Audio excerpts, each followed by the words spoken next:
नमस्कार, स्वाभिमानी न्यूज चॅनलच्या बातमीपत्रात आपले स्वागत। शिंदखेडा तालुक्यातील निसाणी येथील पत्रकारावर हल्ला करणाऱ्या वाडूमाप्यांवर कठोर कारवाई करा, संविधान संरक्षण समितीचे जिल्हा पोलीस प्रशासनाला निवेदन।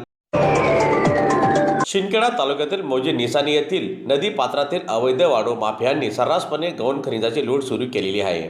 याबाबत पत्रकार जतीन नगराळे यांनी वाडू माफियांना विचारणा केली असता पत्रकार जतीन नगराळे यांना वाडू माफियांनी घरात घुसून जबर मारहाण केली, शिवाय त्यांच्या घरातील संसार उपयोगी साहित्याची देखील तोडफोड केली। यात पत्रकारांना गंभीर दुखापत देखील झालेली आहे। त्यांना धुळ्यातील हिरे वैद्यकीय महाविद्यालयात उपचारासाठी दाखल करण्यात आलेले आहे। ही घटना अत्यंत गंभीर स्वरूपाची असून मारहाण करणाऱ्या वाडू माफियांना तत्काळ अटक करून त्यांच्या विरुद्ध कठोरात कठोर कारवाई करण्यात यावी अशी मागणी धुळे जिल्हा संविधान संरक्षण समितीच्या पदाधिकाऱ्यांनी केलेली असून त्या संदर्भात आज जिल्हा पोलीस प्रशासनाला निवेदन देण्यात आले। शिवाय कारवाई नाही झाली तर भविष्यात जिल्हाभर तीव्र स्वरूपाचं आंदोलन करण्यात येईल असा इशारा देखील संविधान संरक्षण समितीच्या पदाधिकाऱ्यांनी दिलेली आहे। दरम्यान यावेळी वाडू माफियांच्या विरोधात निदर्शनही करण्यात आले।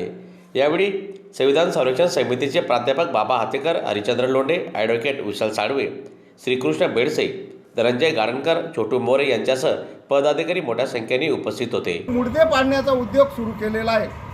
सदर गुन्ह्यामधील आरोपींना संघटित गुन्हेगारी अंतर्गत मोक्का लावावा, दरोड्या टाकलेला आहे, खुनाचा प्रयत्न केलेला आहे, महिलांची छेड काढलेली आहे, घरातील नासधूस केलेली आहे, घरात जबरदस्तीने प्रवेश केलेला आहे आणि महिलांचं मंगळसूत्र चोरून नेलेलं आहे। त्यामुळे त्यांच्यावर या विविध कलमांवर गुन्हे दाखल करून त्यांना तात्काळ अटक करावी, यासाठी आम्ही आंबेडकरी समविचारी पक्ष संघटनेचे आमचे ज्येष्ठ नेते बाबा हातेकर यांच्या नेतृत्वामध्ये माननीय जिल्हा पोलीस अधीक्षक धुळे यांना निवेदन देण्यासाठी उपस्थित आहोत।